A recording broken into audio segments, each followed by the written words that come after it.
Buat apa dah? Ha? Ni buat apa? Motor ni accident. So nak tukar cover set. Dia nak paling murah. Kita orang cari paling murah untuk second ni. Wah dekat sangat tu. Ha? Tak ada mic. Oh ya, tak ada mic ya. Lupa nak pakai mic. Aku nak kena menjerit lah ni. Kau nak pakai mic? Tak payah. Saya pakai mic.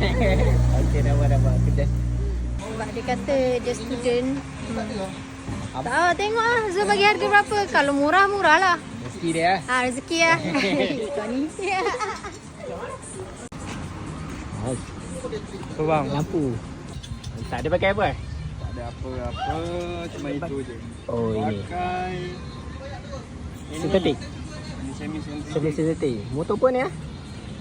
Ni apa namanya? Persis. Mantap ah. Baik boy. Dan ni pula buat apa? Tukar glass plate. Glass plate. Glass plate. Engine dia hitam berkelada.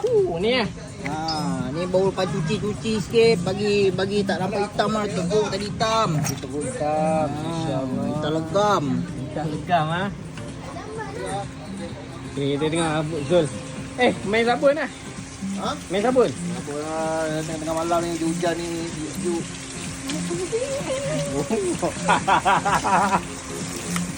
So sedikit ucapan lah untuk malam. Apa? Malam ni. Malam minggu. Ucapan sikit. Macam apa? Ucapan apa-apa lah Dapat, untuk yang pergi biarkan pergi, yang datang tu biar dia pergi juga. aku juga. Mantap ucapan.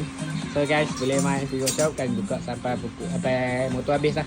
So ada 1, 2, 3 biji motor tengah buat. 4. Mantap. Haris, ada apa-apa nak cakap sikit? Bawa slow-slow.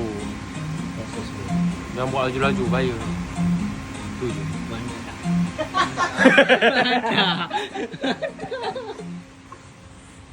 Kita pacak 360 kita tengok apa jadi lagi. Bye.